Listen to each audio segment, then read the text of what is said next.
And hello, everybody. Welcome along. Cricket Badger podcast time. And one with a slight difference. We've been going all Cricket World Cup just recently, but pleased to say joined by Max Waller with me today. And Max, how are you? I'm good, thank you. Yeah, nice to be on. Thanks for having me. I'm going to run you through the 20 questions. Also going to ask you a little bit about your testimonial as well. And the various things about retirement as well from cricket, various things like that. But before we do, I'm going to just play this little video because this is where during lockdown in COVID, people were doing all sorts of different weird things, weren't they? And you created a few videos that had me quite fascinated, to be honest. Anyway, here's 50 seconds of you doing a few things with tea bags and various things.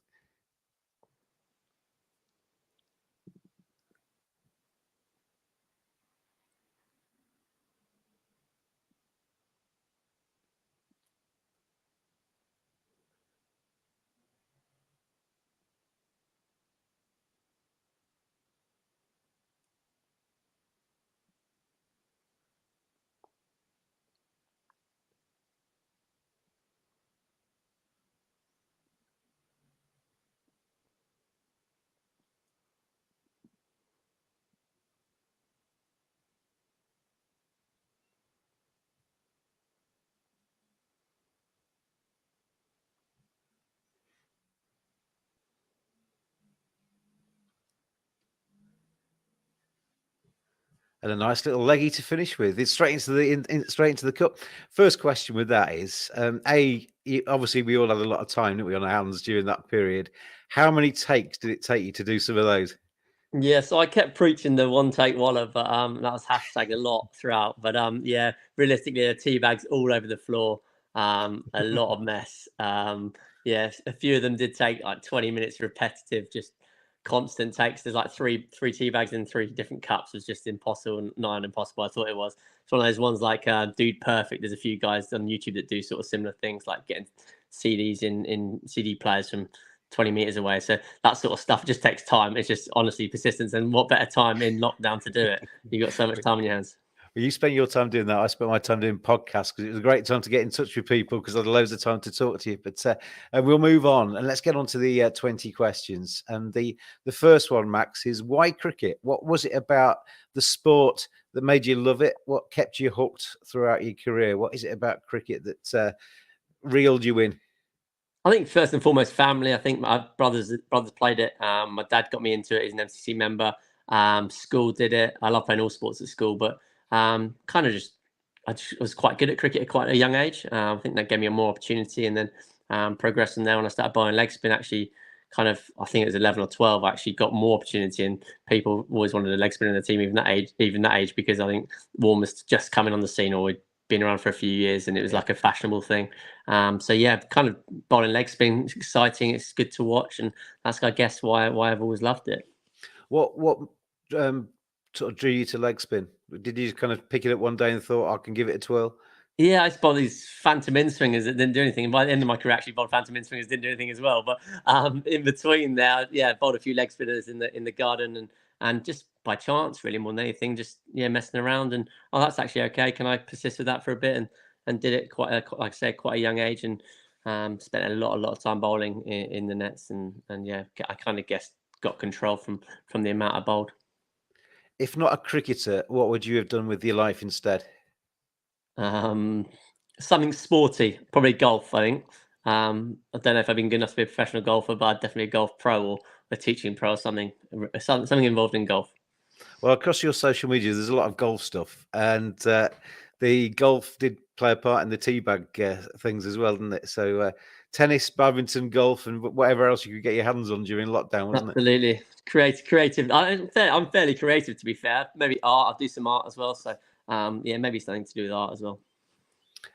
Who has been the biggest influence on your cricket career? Oh, good question. I think at Somerset, probably Justin Langer. When I first got into the team, he's on the game my first opportunity. I'd say Justin as captain had quite a big impact. He was someone I obviously watched growing up on the TV, and then having the likes of him and Marcus in the dressing room when I first came in was pretty impactful.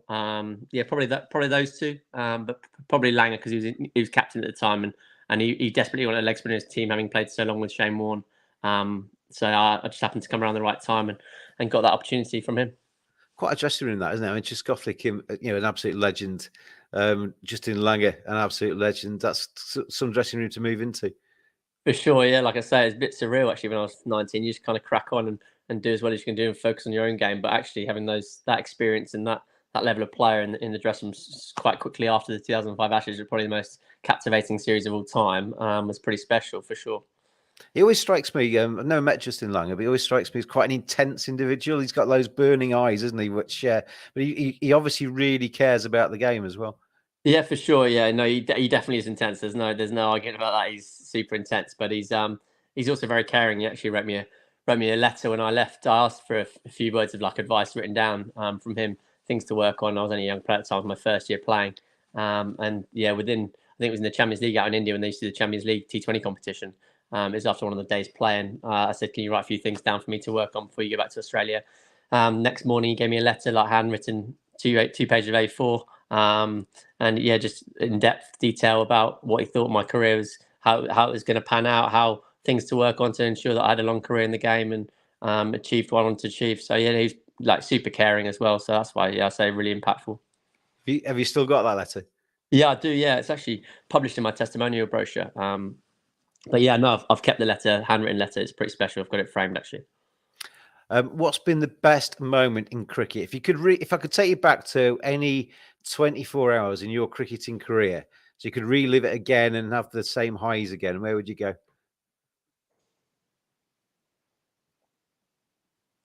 I think probably my first class debut, because being a professional cricketer was everything I wanted to do, and actually playing 4-day cricket was probably when I first started playing cricket, I wanted to achieve. I played Test cricket. That's what I saw on TV. That's what I watched Channel 4, Shane Warne bowling. That's what I wanted to achieve. So on the field, probably the first class debut, being receiving my cap.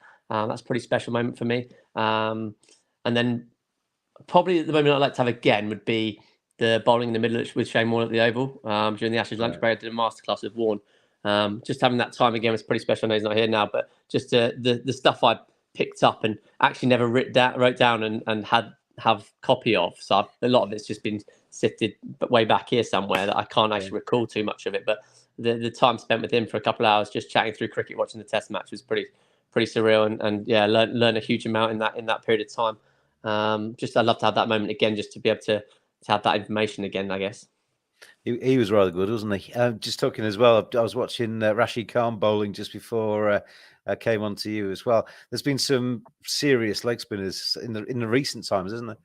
Yeah, for sure. It's popular, isn't it? It's very successful in white ball cricket. Seems to be less so in the longer format, but actually in the shorter format seems to be where wrist spin's really dominated the last 10 years.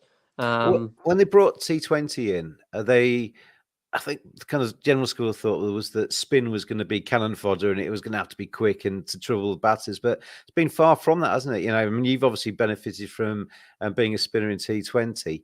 If you've got guile, you've got skill, and you can have some variations, you can really cause some trouble in the short format. Yeah, absolutely. I think the lack of pace potentially is why spinners have been successful, but wrist spin more the ability to spin the ball both ways. I think that's causes batters problems. Especially if it's difficult to pick. I think because you only have to turn the ball about to it for it to be a difficult ball to hit in the short. You only got to get half a bat on it, and it's caught on the fence compared to the full bat and it's 6. So there's small margins. I think ability to spin the ball both ways and using deception in that regard. I think why wrist spin predominantly has dominated the shortest form. You mentioned maybe not quite so much so in red ball, but I still think if you're a quality spinner, you're going to get Test wickets. Yeah, no, for sure. I just think it's less and less common. I think people are, if bowling wrist spin now, they go down the white ball route because it's quick success. Whereas it's been a leg break bowler in Test cricket it's a tough skill. You've got to be. It's probably the most skillful thing to be able to do is bowling wrist spin in red ball cricket because control's got to be good. The ability to get good players out the way people play spin nowadays compared to how they used to play spins, chalk and cheese. I think it's just a different skill set required, and it's just so hard to do. It's few and far between. I don't know many good wrist spinners in the long format of the game at the moment. I asked you about your good day. If there was a worse day, if there's one moment in your career that you really would like to just wipe from the copybook and not live again, where would you go with that? It'd be a qualifying game, T20 game at Taunton against Middlesex. I bowled an absolute howler of 3 overs. I actually took a fantastic catch that night, but that's kind of marred by the way I bowled. So yeah, probably that evening. Just not my body wasn't doing what I was telling it to do, and kind of I guess they call that the kind of yips, but I don't really like thinking it's the yips, but just definitely not releasing the ball how it didn't come in my hand how I wanted it to, and it was pretty looking back at some of those deliveries were pretty awful. So that'd probably an evening to forget. And yeah, well, hopefully, if I could have relived it and fixed it, I would have. Yeah, for sure. Everybody has good days and bad days, but if you're a spinner or any bowler really in T20, particularly when you've got Chris Gale or Henrik Klassen or somebody at the other end who's just basically intent on smacking you as far as they can, if you get off to a good start, I'd imagine you gain momentum in a positive way. If you get off to a bad start, it's hard to haul it back. Yeah, I think so. I think the mindset of a spin bowler in T20 cricket is really important. I think everyone knows they're going to, especially playing at small grounds like Taunton on good wickets, you're going to get hit for 6. It's about the next ball. It's about how can I win this over back? How can I win that next moment, whether it's the next ball or just, I guess, making the game more simplified by just ball by ball rather than dwelling on what's happened previously or getting excited about what's to come. I think, yeah, staying present in T20 cricket, especially. I think in any format of cricket, but especially T20 cricket when the ball's flying everywhere. Kind of have a more defensive mindset. I think you see bowlers come to Taunton and actually spinners get taken down, and they don't really know what to do. Whereas if you look at people that have been successful there, a bowl quite defensive mindset, and actually ones are really good. And people that go for the less boundaries generally will come out on top because that's how you build pressure at Taunton going for singles because run rates are generally high at those sort of grounds. So having a more defensive mindset and being okay with going for singles. You mentioned fielding in the catch you took on a bad day with the ball, but your fielding was a big part of your game, wasn't it, as well? You kind of an extra string to your bow. For sure, I think being a number 11 batsman, you've got to be able to do something else other than bowl. So yeah, I think I always love fielding. Talk about what got me into cricket. Actually, I always love fielding. I want the ball to come to me all the time. So I was very lucky with that. I think, yeah, just real passion for fielding and loved being out there. Want to take catch, want to be in the hot spots and having the ball come to me. I think that was just yeah, I've always had that and fortunate to be able to apply that into my game. Well, this is the Cricket Badger podcast. I often ask people, are you a cricket badger? I mean, cricket badger, because Australians call it a cricket nuffy, a cricket tragic, whatever you want it to be. Somebody that's kind of just deep seeped in the game. Would you describe that as how you are? Are you somebody that really kind of lives the stats? Because from people I've met, there's almost 2 types of people. There's some cricketers who are cricket tragics, and there are some cricketers who, as soon as they take the whites off, they're away and they couldn't care less. No, I'm a badger. I'm a full-on badger. Yeah, black and white striped. I am full-on badger. No, I love cricket stats. I always knew what my coming rate was. And it was generally pretty good for a spin bowl at Taunton. So yeah, it's when you do well, you like to know how well you're doing, and I think stats is part of that. Definitely, it's not a be all and end all, but it's definitely measurable in cricket. So yeah, definitely played a part. I like knowing how opposition were doing as well. I like knowing about batters where they scored their runs, and so I did quite a lot of analysis stuff as well as gut feel and experienced. Who was your cricket hero when you were a kid? Was there a poster boy? I you think to be? the obvious one, like John T. Rhodes and Damien Martin as a batter. I think they were the three for me. I was saying to somebody the other day, I was at Headingley and Damien Martin scored a double 100. I think it was against Gloucestershire. And it was the most beautiful innings I think I've ever seen. Chanceless, everything along the ground, everything exactly between the fielders. He just hit boundary. Better than a run of ball, I think it was from memory, but never really looked like he got out of second gear. It was just ridiculous. It was just he probably didn't move his feet much either, did he? Somebody completely in the zone, though, just knew exactly what he was doing with every single shot he was playing. It was remarkable. If you could trade lives, Max Waller, with any current player, I'll let you have a past player if you want to go that way. But if you could trade lives for 24 hours, you jump into their skin. So you have their life, you have their skills, you have everything about them. Who would you like to be? That's a good question. I'll probably between 2, Chris Gale. I think the ability to hit massive sixes, look like you're in first gear the whole time, seems to be happy all the time, smiling, jovial, quite like that. And then party all night and then do it again And the next party all day. night. Yeah, I didn't want to bring his off the field antics into it, but yeah, for sure. And probably AB de Villiers because he's just an absolute freak. Yeah, finds the game very, very easy and super skillful. I think AB de Villiers would always be my answer as well. He just could do things that nobody else could do, really. Although I watched the Glenn Maxwell innings the other day, and he was not too far away from that. I'm putting you in charge of world cricket for the day. There's Max Willer's on the door at the ICC. It's top deck. You can be in charge of anything you want to do. What would be the first thing you would change with the game? Anything that's frustrated you down the years? You think, oh, I'm going to change that?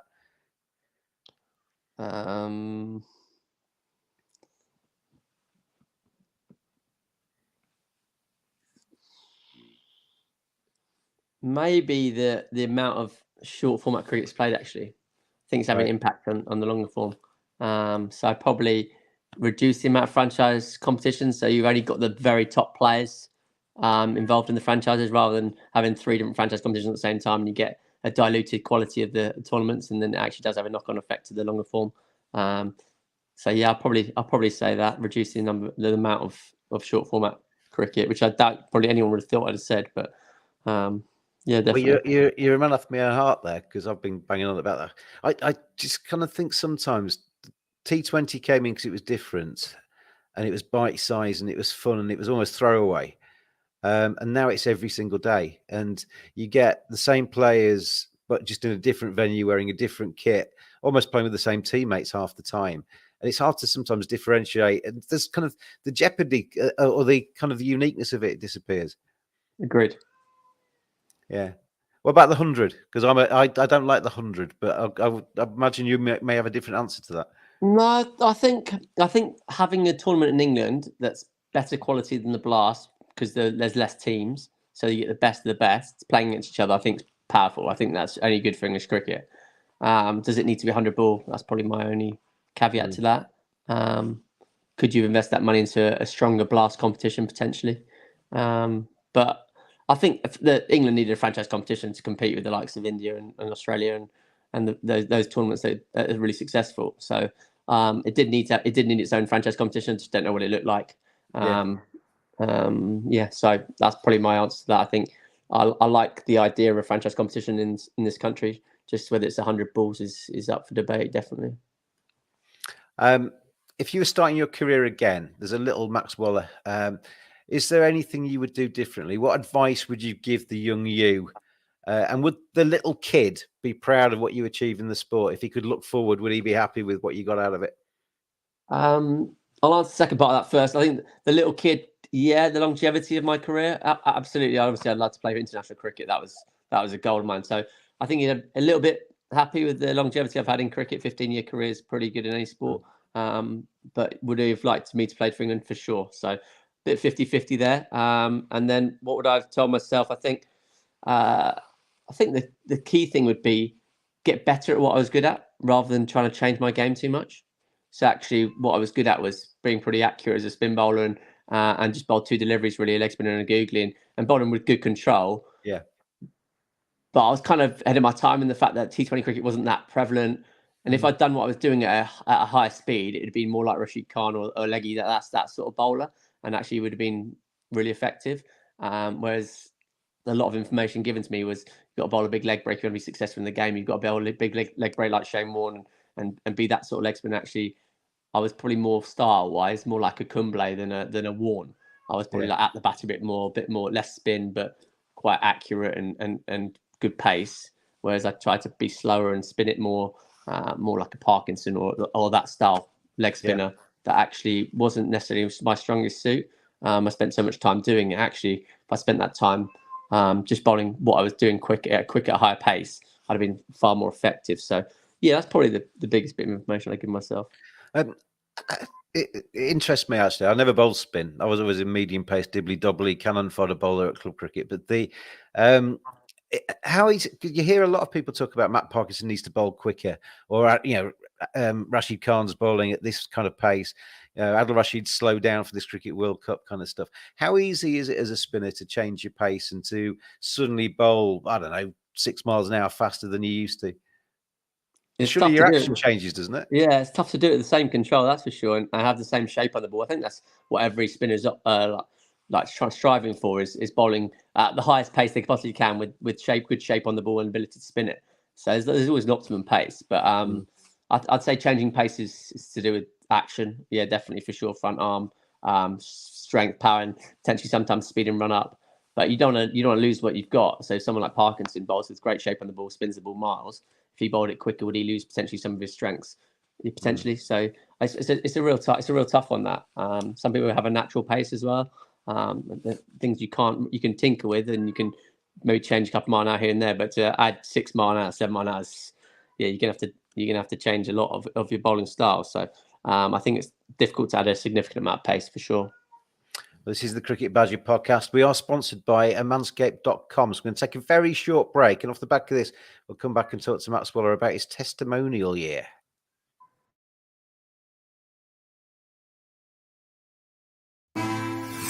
What is big groomed energy? When you have it, they just know, you know?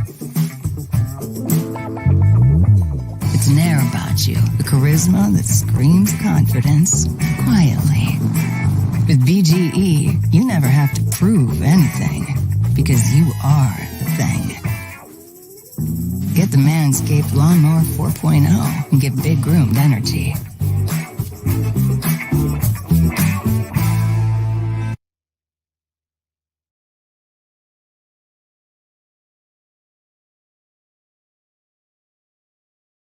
And a big thank you to manscaped.com for their sponsorship of the Cricket Badger podcast. If you quote Badger with any order off at manscaped.com, you get 20% off and free shipping.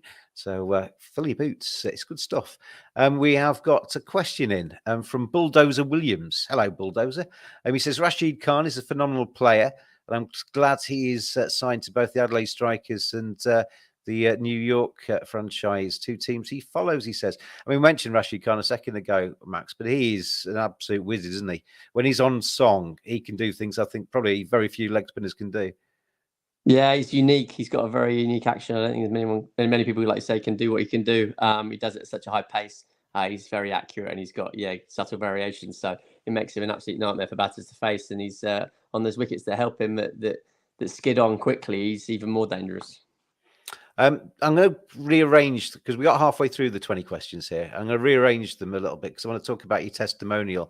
The question I'm going to kind of come to here is what will you be doing in 10 years' time? Because obviously, retirement, and very few other than sports people, very few people retire in their either late 20s or mid 30s, whatever it is. You suddenly maybe have to reassess who you are and what you're going to do next. No, I'm very content with my decision to retire. I've gone straight into a coaching role down at Exeter University. I'm working with Somerset Academy on the fielding and the fielding with the Western Storm, the women's team. So I'm busy coaching already. Gone straight into that and kind of had that lined up. Long term, I want to be a fielding coach. I want to go around. We talked about franchise cricket earlier. I want to try and go around as many franchises as possible and have an impact in those teams. I think it's something that's going to take time, but it's definitely something that I aspire to be as good a coach as I can be, I guess. Well, James Foster on the podcast a couple of years ago, and he was talking about exactly the same thing. And then every time I turn the telly on, he's in a different dugout doing a coaching job with somebody else. So it's certainly possible to get yourself on the franchise circuit. Was it always going to be cricket then, as post career? There wasn't anything else. Yeah, I think so. I think having spent so long in the professional game and still love cricket, even though I don't enjoy playing anymore, I actually still love the game. Very passionate about, like I say, about the fielding side of it. And yeah, watch a lot of cricket anyway. So I think it was something I feel like I could offer a lot and give back. So yeah, I think staying in the game was always a given. Bulldozer's added on as well. He says, Max, is there anything you would have liked to achieve in cricket that you didn't get a chance to? I think timing is always what people say when they finish playing, actually timing of their career. I think if you speak to someone like Viv Richards, how much money he made playing franchise cricket around the world, or even people later on, like people like Ian Blackwell down at Somerset, how much money he'd have made playing franchise cricket, been obscene. So I think if I had my career a little bit later, I'd have done very well out of the franchise game. I'd like to think I'd have done well out of the franchise game. but I think playing international cricket was obviously the pinnacle when I was growing up. So yeah, any format, just representing England would have been a lovely thing to be able to do. And your testimonial year in 2023 from Somerset, as you say, yeah, a long career at Somerset, rewarded for that with some events that you've got planned.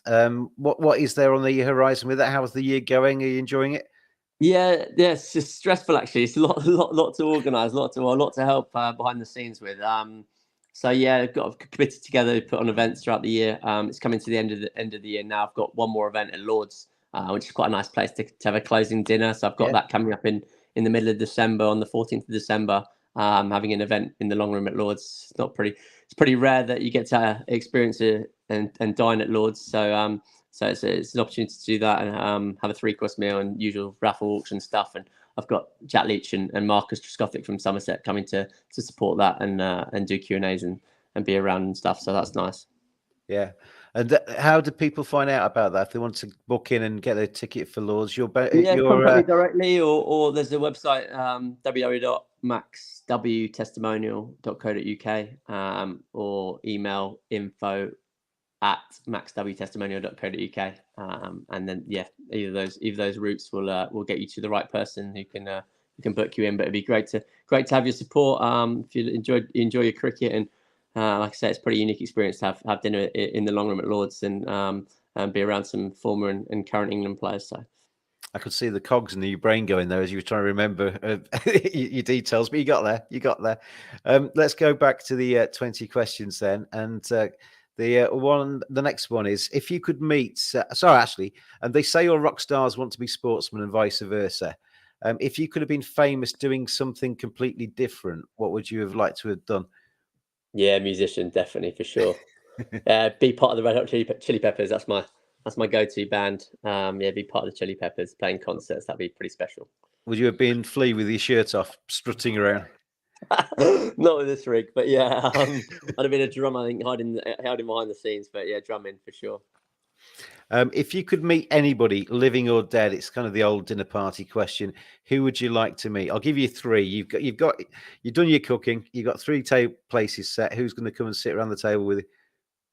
Tiger Woods.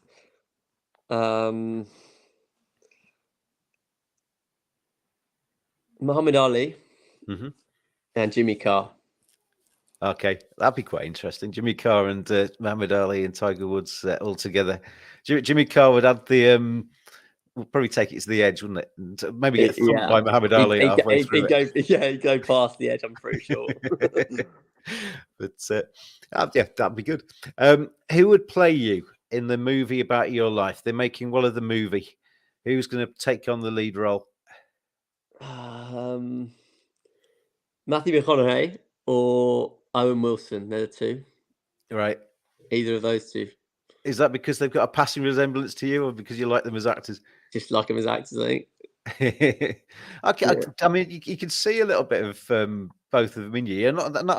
You're not a spitting image, but there is a little bit of both. Okay, fair. Yeah. So maybe slight resemblance, but no, not. That's not why I like both those as actors, to be honest. What's the last time you can remember feeling really nervous? As a cricketer, Max, were you somebody that got the old butterflies before a match, or before an innings, or before getting your first ball in a match, or did you just take it in your stride? I was quite lucky. I opened the bowling quite a lot, actually, so I got into the game quite quickly. I was, as if I looked around the dressing room, I'd probably be average for nerves and excitement for the game. I do everything pretty quickly, so I'd probably come across that I'm quite nervous before I when I'm actually inside, I'm actually okay. It's just my natural pace of doing things. I'm very quick doing everything, to be honest. So I think the most nervous I've been recently is doing a public speaking. I had to do something on myself at school and talking in front of a couple hundred people. I find that really uncomfortable. So that's probably the most nervous, actually. More nervous doing things I'm not comfortable doing. I think when I got the ball in my hand, I feel like I'm in control. When I'm speaking about myself, I'm not as in control. So I think I'm more comfortable playing the game. Out of your comfort zone with the public speaking. Yeah, for sure. What is the top item on your bucket list? Things to do before you die. I mean, hopefully that's a long time away. You got plenty of time to fit these things in. But if you could achieve one thing before you pop your clogs, what would you do? I want to visit Hawaii. I think Hawaii's place for bucket list kind of destination, and then the other thing would be going to watch the Masters at Augusta. Mm. Yeah, I think that's on quite a few people's list. That the Augusta Masters for 4 days walking around that place would be amazing, wouldn't it? For sure. In terms of iconic venues, that is right up there, isn't it? On a scale of 1 to 10, I don't know if you're old enough to remember the Fonz in Happy Days, but he was as cool as you could get. You know, he used to kind of smash onto the jukebox and change the record and stuff. He could do anything. A scale of 1 to 10, with 1 being me and 10 being the Fonz. Where are you on the coolness radar? Generally, or how would you rate yourself as cool? Well, everyone likes to think they're cool, don't they? So I'd like to rate myself at 9, but realistically, I'm probably like a 5 or a 6. 5 or 6. Oh, that's still decent. If you had a time machine, Max, and you could go anywhere, you could go forwards, you can go backwards, you can take it anywhere. I've just delivered it outside of your place there. Where would you take it? I think I'd like to experience the 70s. All right. Don't know, randomly. I don't know, no idea why. Yeah. Or 50 years time where I can see what my kids are up to. That'd be the other place I'd take it. Yeah. I think I'd be quite nervous going forwards with the way the world is these days. You wonder what you're going to come into, wouldn't you? But 70s. Well, we will book you in for the 70s, and you can go there. If you could have a second home anywhere in the world, I mean, cricketers are very lucky. You get to travel a little bit. Is there anywhere you'd like to have a second place, spend a bit more time? Yeah, hands down, Cape Town. That's the easiest question ever. That's the easiest question of the lot so far. Cape Town, for sure. I spent a lot of time over there in the winters playing cricket over there, and it became a second home anyway, to be honest. I wouldn't like to live there full time. Just political side of things in South Africa is not where I enjoy being full time, but for sure to visit for 6 months of the year would be unbelievable. I mean, I went out to South Africa when Yorkshire qualified for the Champions League back in 2012. And I remember being in the back of a taxi, the windows down. It was a lovely hot day. And you could see kind of Cape Town. You could see the sea, Robben Island in the distance. You've got Table Mount on the other side. It is a fantastic place. It's basically whatever you want to do there, you can do, can't you? It's a lovely place. Absolutely right. Yeah. Whatever you're interested in, the animals, being outside, doing sport, eating nice food, drinking nice alcohol. There's so much to do, so many things to see. It's fantastic. Covers all bases. I've got 2 questions left, Max. If you could change one thing about yourself, what would you change? That's a goodie. I think, I said about being quick doing everything I do, actually probably taking my time a little bit more, being a bit more patient at times, being more considered. I think that would help me, especially my coaching journey, going into my coaching. I think that's going to help massively, being more patient. I think that's probably one thing that's naturally ingrained in me, actually, that I have to consciously think about doing. So, probably a bit more patient, I'd say. How have you found the coaching and the move into that? I mean, I take it you've done a little bit of coaching before you finished anyway, but how do you find that in terms, because obviously as a player, you're in charge of your own destiny to some extent, aren't you? You go out there, you perform. If you prepared well enough, you're giving yourself a real chance. But obviously, once you've passed on your words of wisdom to a player that isn't you, kind of you're reliant on them going out there and doing it their way. Yeah, you definitely get a different gratification. I think things, the quicker you can learn that it's not about you anymore, I think the better it is. I think it's quite a selfish thing being a player, even though it's a team sport. It's actually how you do individually, and I think that impacts how the team does. But I think as a coach, it's all about the people you're coaching. It's all about the players you're working with. So it's just getting your head around the fact that it's not about you anymore. The quicker you can do that, I think as a coach, the better placed you are. I really enjoy it not being about me anymore. I've had so much time where it's all been about me, actually, taking that stress off, I guess, and trying to take the stress off the people I'm working with. I think that's the thing that I enjoy most actually about it. So I've transitioned, like I say, quite contently. I think it's very different when you're playing and coaching to when you stop playing completely and now you're fully focused on being the best coach you can be. I think that's a very different thing as well. So I'm like I say, very content with that decision I made, and I'm really enjoying it. This is episode number 555, I think, of the Cricket Badger podcast. We had a few coaches down the episodes on here, and talking to them, a lot of them say, obviously there's the skills and that part of the coaching role, but actually having that one-on-one kind of relationship with the player and getting inside their head and trying to help them as human beings as well to understand what they need to do is a big part of it. Is that something you've come across yet? Or? For sure, yeah, absolutely. Everyone's different, aren't they? So everyone likes to do things different their own way, and it's trying to get the best out of each individual you're working with. So I think that's really important, understanding the individual and how they operate best. I think being really self-aware as a coach is really vitally important. And understanding how you can operate to get the best out of that individual. I think it's the biggest skill you can learn. You see how the test side are doing at the moment. McCullum's just seems to give everyone a free license, and it's working with that group of players because they're all feeling comfortable, I guess, and feel like they can operate at how they want to operate and not feel under pressure or extra pressure, external pressure from the coaching or management. It's kind of like a free rein, and it's working really well. We've seen the flip side of that in the Cricket World Cup, haven't we? The players seem to be playing a bit more fear of failure because it's not gone well. Yeah, I think so. I think you're right. Yeah, I think so. I think you get I think tournaments like the World Cup are very momentum-based things. You get on a little run and suddenly the pressure ramps up. Whereas I think with the Test series, it's 5 games. You can still have momentum shifts throughout that.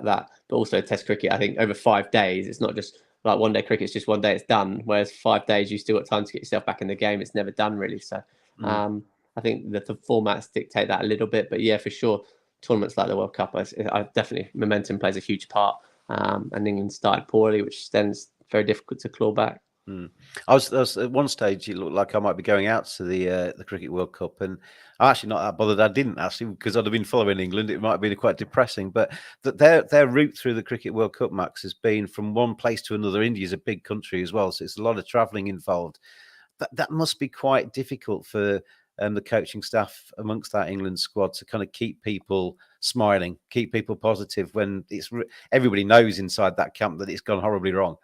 Yeah, for sure. India's a tough place to tour anyway, I think, for any touring cricketer. So I'm sure it is. Playing for your country is still special, though. I think whoever you are, I think they want to do as well as they can do, and I'm sure that all the players are trying their nuts off to try and make sure that they're putting the best version of themselves on the field. It just hasn't really clicked, and I don't know. I can't put my finger on it. If they can't seem to put their finger on it because they'd have changed things around, and nothing's really changed. But yeah, it's a tough place to go, India. I think as a cricketer and tour, they always talk about winning series overseas over in India is one of the hardest places to go.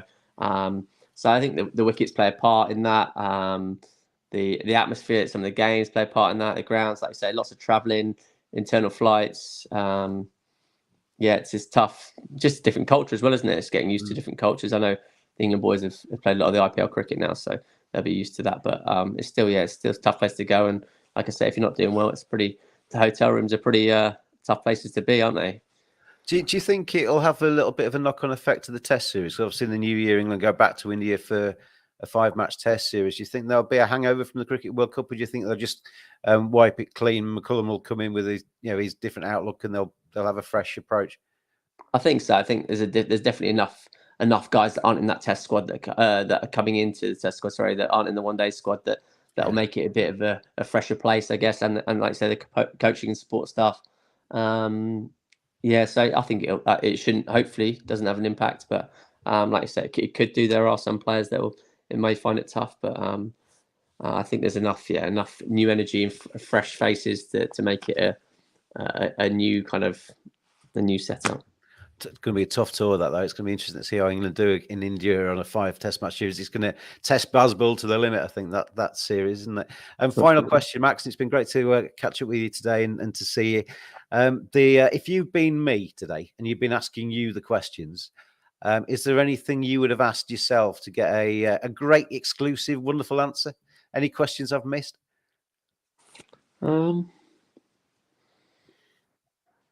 Not really. Maybe like who I found it hardest to play against as a player or an opposition, maybe.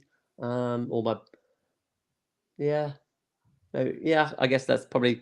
Otherwise, you've covered most of it. To be honest, mate, you've done a good job. Go on then, Max. Answer your own question. And who's been the toughest opponent? I'd say Mark Ramprakash. Of all the players I've bowled at, Mark Ramprakash seemed to have the widest bat. Every shot he hit went exactly where it was supposed to go. I think he must have got 70 or 80 in a one-day game for Middlesex, the end of his career, but he was still churning them out. I think it was the couple of seasons where him and Trescothick went 2,000 runs a year for 2 years in the trot or something like that. He's 40 years old, but still leading run scorer. And that season, he played a one-day game against him. I think he's at Surrey, actually, not Middlesex. And he just everything at the middle of his bat and went wherever he wanted it to go. So probably him from a learning perspective early on in my career. He's a tremendous player. He was a perfect advert. They should have had central contracts a bit earlier, because if he'd been more settled in that England setup, I think he could have had a very, very different Test career, because he certainly had the talent. Really good player. I think similar to Hick a little bit, wasn't he? Him and Graham Hick probably underachieved at international level, and they're such fantastic domestic players. In a way, it's almost gone the other way, isn't it? They've now got they're giving them 3-year deals and things like that, and it's almost too comfy. But if you could just given them Graham Hick and Ramprakash a little bit more of a tickle on the tummy and said, you're safe in this environment, you're going to be okay, they would have probably churned out loads more runs. Maxwell, if they're going to give you one last chance, then you can anybody that's interested in going along to your date in at Lord's, 14th of December, did you say? That's right, 14th December, evening meal, flat tie event. Like I said, there'll be former and current internationals there, international cricketers there, and just talking about their careers, and the opportunity to have a 3-course meal in the long room at Lord's is pretty rare. So it'd be great to have your support. Do get in touch, info@maxwtestimonial.co.uk. Email us there and find out more. Brilliant. So enjoy that, because I'm sure that's going to be quite a special night for you. And hopefully the testimonial has done its job and you've enjoyed everything about it. And the 14th of December goes very well indeed for you. Trescothick and Leach as the speakers sounds quite interesting as well. So if you're a cricket fan, you don't necessarily have to be a fan of Max, really. Fan of Somerset. No, you don't. Yeah, absolutely. If you're in London and you fancy listening to Trescothick and Leach talking about cricket, there's worse things to do on the 14th of December, I would suggest. Max, thank you very much indeed for being a guest on the Cricket Pageant podcast today. It's been really good to see you. Thanks, Sammy. Cheers. And thank you out there, everybody, for watching. And well, stay tuned. We've got more stuff coming from the Cricket World Cup. We've got plenty more just around the corner. But thanks to Max again, and thanks for watching. And I am desperately trying to find my thing. Here it is, the overlay to say goodbye to you. Cheers, everybody. Bye.